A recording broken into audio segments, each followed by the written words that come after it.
gawain ng Panginoon. Dito po tayo ngayon sa tahanan ni Brother Hachi at Sister Kim dito po sa Barangay 105. Every Saturday ng ganitong oras na pag nandito na siya, po kami Bible study, Bible study. Meron tayong Bibliang gamit po yun ang salita ng Diyos. Biblia ng mga pastor. Yan. Maganda po yun. Merong Bible study sa mga tahanan. Kayo pong mga nanonood ng video ito, kung po pwede, kung meron sa inyo nagyayang Bible study sa tahanan, bigyan nyo po ng panahon. Kumbaga po, hindi po ba meron tayong 7 araw? Ang nakalagay sa Biblia, sabi ng Diyos, 6 sa iyo, 1 sa akin. Sa 10 utos, nakalagay yon. Pero sa Bagong Tipan, ang nakalagay po ay ganito. Doon sa Hebreo 10:25. Anong nakalagay? Basahin ko Huwag ninyong kaliligtaan ang pagdalo sa ating pagtitipon gaya na nakasanayan ng iba. Sa halip, palakasin natin ang loob ng isa't isa, lalo na ngayon, nakikita nating malapit na ang araw ng Panginoon. Yung pagkakatipon, sabi, hindi naman po masama yung home Bible study. Pagkakatipon po yan. So, bago tayo magsimula, mananalangin tayo, hingin natin ang tulong ng Diyos. Panginoon Diyos sa aming Ama, minsan pa, samahan mo po kami sa aming pagbubulay ng iyong salita, buksan ng puso at isip ng bawat isa upang aming maunawaan po ang iyong pagtuturo. Sa ngalan ni Jesus, Amen. Maliwanag po sa Hebreo 10:25. Yung pagkakatipon, ikinumpara po sa iba. Meron din pagkakatipon sa iba.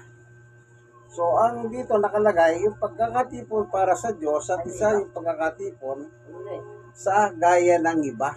Yung sa iba, ibig sabihin po, halimbawa, nandito ka sa sanlibutan, may mga gawain po na hindi pang simbahan. Yun ang ibig sabihin na huwag gaya ng iba. Pero kapag isa ka pong mananampalataya, siyempre, saka doon sa pagkakatipon para sa Diyos. Kasi, mananampalataya ka nga Ngayon, bilang mananampalataya, kailangan mo po yung pagunlad, paglago na yung spirituality. Tandaan niyo po, paglago. Kailangan lumalago po tayo, kagaya ng isang halaman. Pag nagalaman ka, nagtanim ka ng puno, dinidiligan mo, dilalagyan mo siya ng mga pataba para lumaki siya. Ganon din po tayo bilang mga tao, dinidiligan din po tayo ng salita ng Diyos, spirituality. Ang sabi ng ating Panginoong Yesus, sa 1:63, ganito po naman ang mababasa. Ang Espiritu nagbibigay buhay, hindi ito magagawa ng laman. Yung laman wala talagang magagawa. Mamamatay lang ang tao. Yung laman, yun ay lupa. Sabi sa creation, nilikha tayo mula sa alabok ng lupa. Kaya pag namatay ka, babalik. Kaya yung katawan, wala talagang magagawa.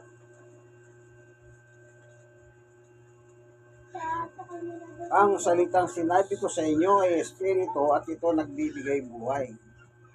Yung salita ng Panginoon Diyos, anong sabi niya? Spiritual, life giver. Yung kailangan natin kaibigan, wala nang iba. Bilang mga tao, kailangan umunlad po tayo sa spirituality. Lagi nyo po tatandaan yan. Lagi nyo po tatandaan yan. Kailangan natin umantas ang ating pananampalataya. Kaya nga yung pagdalaw sa mga kapatid, pagsishare ng Word of God mula sa Biblia, Yan ay bahagi ng pagkakatipon. Kaya sabi niya, huwag natin pabayaan. Ngayon baka naman sabihin ninyo sa akin, bakit naman sa bahay, bakit hindi sa simbahan? O bakit, at tanong ko naman sa inyo, bakit nung pandemic, di ba sinara lahat ng mga simbahan? O saan binuksan? Sa bahay. Yung bahay po, yung tinitira natin bahay, pwede po yan na maging house of worship. Lagi nyo pong tatandaan yan. Halimbawa, ngayon, ito bibigyan ko yung halimbawa. Ano ba ang napapakinggan nyo sa loob ng bahay? Kagaya ngayon, meron kami home Bible study, pag-aaral ng salita ng Diyos. Pag pumunta ka sa simbahan, meron din Bible study. Ano ba pinagkaiba noon? Salita ng Diyos din ang pareho yun. Nagkataon lang, magkaiba lang ang venue. Pero pagkakatipon ba yan? Opo. Pagkakatipon. Ang sabi ni Pablo, dito sa ano ba yung talatang yun? Sa unang Korinto, chapter 15. Ang sabi ay, ganito po nakasulat, 58. 15:58. Ganito nakalagay. Kaya nga, mga minamahal kong kapatid, magpakatatag kayo at huwag matinag. Maging masipag kayo palagi sa paglilingkod sa Panginoon. Dahil alam ninyo, hindi masasayang ang inyong pagpapagal para sa Kanya. Yan bang Bible study sa bahay, pagpapagal, pagtitipon? Opo. Anong sabi ni Apostol Pablo? Ay masipag kayo. Kaya napakalaki po yung bagay. But of course, yung mga iba, iniisis nila hanggat maaari sa templo kayo pumunta. Pero may mga pagkakataon, hindi po makapunta sa templo. Anong gagawin mo? Di, sa bahay. Ganun lang po kasimple yun. Kung saan ang salita ng Diyos, doon po ang blessing. Halimbawa, yung sa tahanan, wala bang blessing? Meron na. Tingnan natin yung sulat ni Apostol Pablo. Sa 9:23, ganito naman na nakasulat. Ginagawa kong lahat ng ito alang-alang sa magandang balita o salita ng Diyos upang makabahagi ako sa mga pagpapala nito. Kung saan po ang salita ng Diyos, doon po ang pagpapala ng Diyos. Sa tahanan mo o sa templo o simbahan. Kaya wag pong masyadong yung iba kasi, ewan ko, no? Basta ako, kung ano yung nakikita natin sa Biblia. Sa bahay, wala pong masama. Kasi kung gagawin yung masama, bakit pag nananalangin ka sa bahay, masama ba yun? Hindi po. Kailangan ba manalangin ka, pupunta mo muna sa simbahan. Sige nga po. Di ba hindi? Kahit sa tahanan, pwede kang manalangin. Pwede kang tumawag sa Diyos. Kaya yung tahanan po, ay pwede po. Bakit? Wala kang binabawal eh. Wala naman sinabi ang Biblia na, huwag niyong gawin sa tahanan. Nung araw po, walang pandemic ha. Anong sabi ng ating Panginoong Jesucristo? Dito sa San Lucas chapter 10. Ito po nakasulat, verse 1. Pagkatapos nito, pumili pa ang Panginoon ng 72.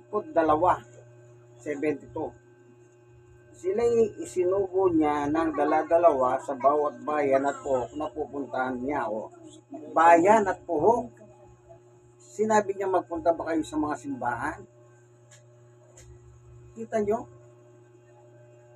Ginrupo sila ng dala-dalawa. At pinapunta sa, anong nakalagay? Sila'y sinugo niya ng dala-dalawa sa bawat nayon at puhok na pupuntahan niya. Anong gagawin nila? Magkikipagchismisan, magkikipagmarites? Hindi. Mangangaral sila. Mangangaral sila. Kaya nga mayroong home Bible study. Yan ang home Bible study. O, tingnan niyo pa rito sa isang kasulatan.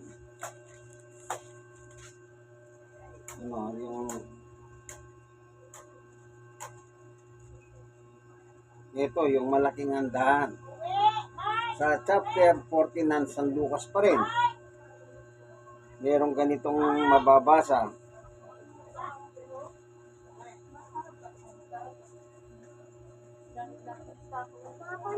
Dito po sa chapter 14 ng Lucas, verse 16. Sumagot si Jesus, isang lalaki ang naganda ng isang malaking salo-salo at marami siyang inanyayahan. 17. Nang dumating ang oras ng andahan, inutusan niya ang kanyang mga halipin at pinasabi sa mga inaanyayahan, ali kayo, handa ng lahat. 18. Ngunit nagdahilan silang lahat. Ang sabi ng una, nakabili ako ng bukid. Kailangan ko itong puntahan. Kayo na sanang bahalang magpapahumanin sa akin. 19. Sinabi naman ng isa, nakabili ako ng 5 magkakapares na baka at kailangan kong subukan sa bukid ang mga iyon. Kayo na sana ang bahalang magpahumanin sa akin. 20. Sinabi naman ng isa, ako'y bagong kasal, kaya't hindi ako makakadalo. Oh. Ito ba ay simbahan? Hindi po. Oh, andahan. 21. Bumalik ang alipin at ibinalita ito sa kanyang Panginoon. Nagalit ang Panginoon at sinabi sa alipin, pumunta ka kahagad sa mga lansangan. O, kita nyo, lansangan. At sa mga makikipot na dahan sa lungsod. At isama mo rito ang mahihirap, ang mga lumpo, mga bulag, mga pilay. 22. Pagkatapos sinabi ng alipin, Panginoon, nagawa ko na po ang iniutos ninyo. Ngunit marami pang bakanting upuan. 23. Kaya sinabi ng Panginoon sa alipin, pumunta ka nga sa lansangan at mga dahan. Pilitin mo pumarito ang sino mang makita mo upang mapuno ang aking bahay. 24. Sinabi ko na sa inyo, isama sa mga unang inanyahan na hindi makakatikim ng aking handa. So, ibig sabihin po, ito yung parabola ng isang paghahanda na ang Panginoon handa na. Saan po yan? Sa lansangan. Sa kalsada. Kaya po tayo, wag lang masyadong sensitive ang ating mga kaisipan. Opo. Wag lang masyadong sensitive. Buksan nyo ang inyong kaisipan. Hindi ko sinasabing masama ang sa mga templo, sa mga simbahan. Wala ko sinasabing ganyan. Yan, kaya yung pangangaral ko, walang pinipiling lugar yan. Walang pinipiling lugar yan. Kapag hindi po nila kaya, ipuntahan nyo sila, dalawin nyo sila upang dala ng salita ng Diyos. Dito. Ganun po yun. Bilang mananampalataya po, may tungkulin tayo na pasyalan ng mga kapatid. Para saan? I-share natin ang salita ng Diyos. Kapag nakakapakinig po sila, alam niyo pa kung anong benepisyo nito. Ayon sa San Juan 15, sino bang taong hindi po nagkakamali sa buhay? Sige nga, sabihin niyo, kung merong taong hindi nagkakamali.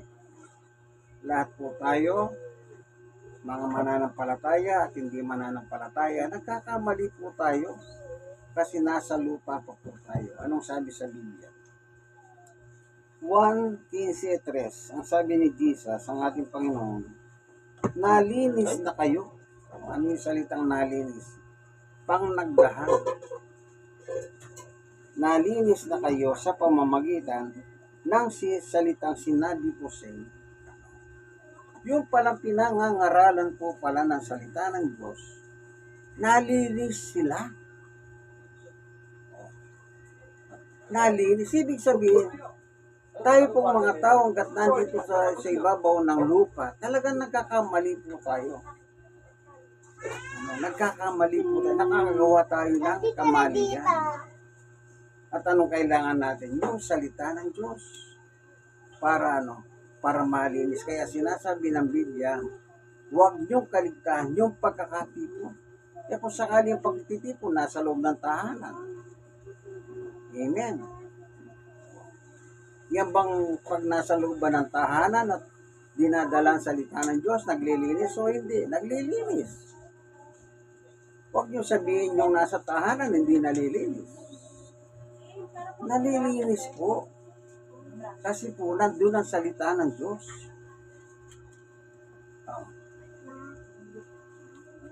Meron pang, tignan nga natin yung dito sa isang talata, anong nakalagay dito. Para lang po, yan natin, po, ben natin.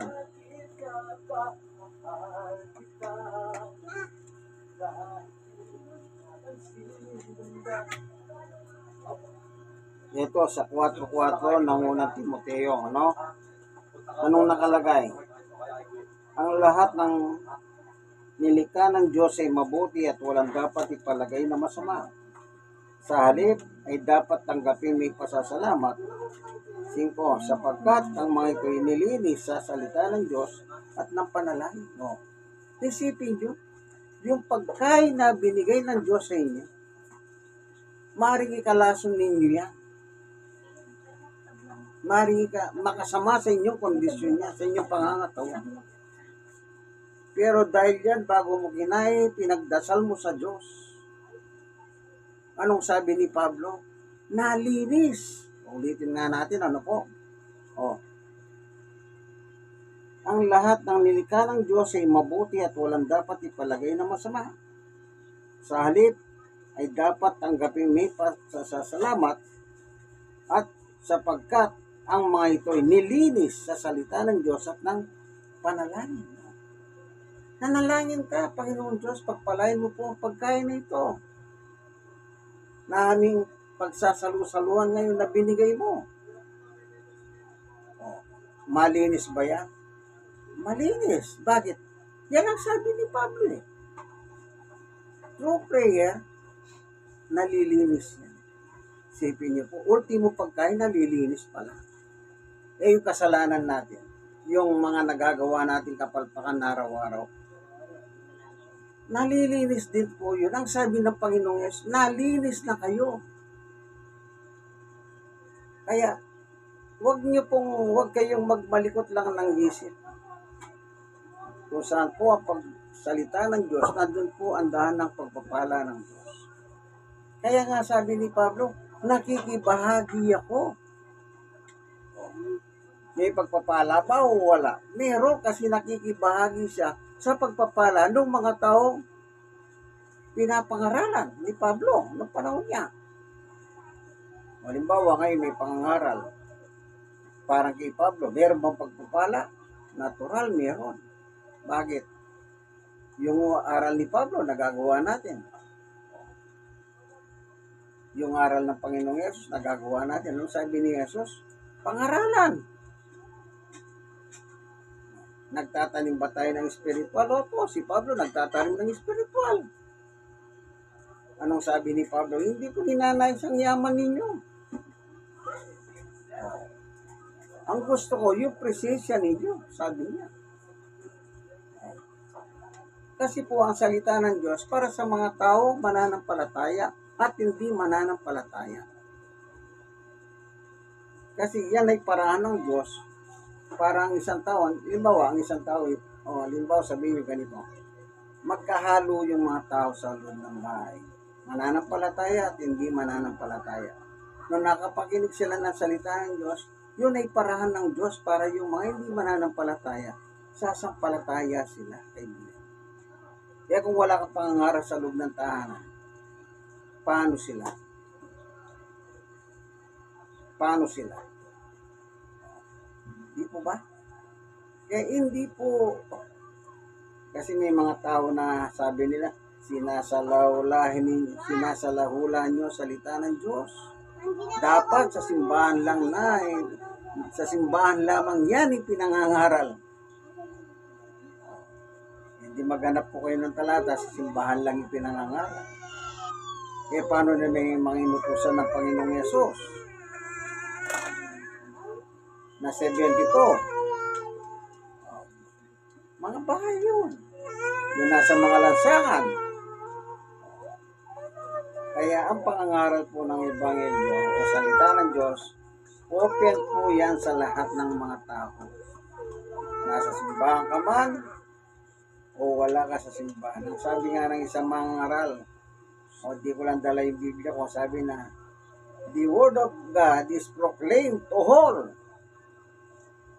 Even, hindi lang sa mga nagsisimba, maging mga hindi mga nagsisimba. Tandaan niyo po yan. Huwag lang maging malikot po ang kaisipan natin pagdating dyan. Huwag po tayo masyadong mapagpuna sa ganyan. Dapat, kung ano po yung aral ng Biblia, yan po ang ating gagawin.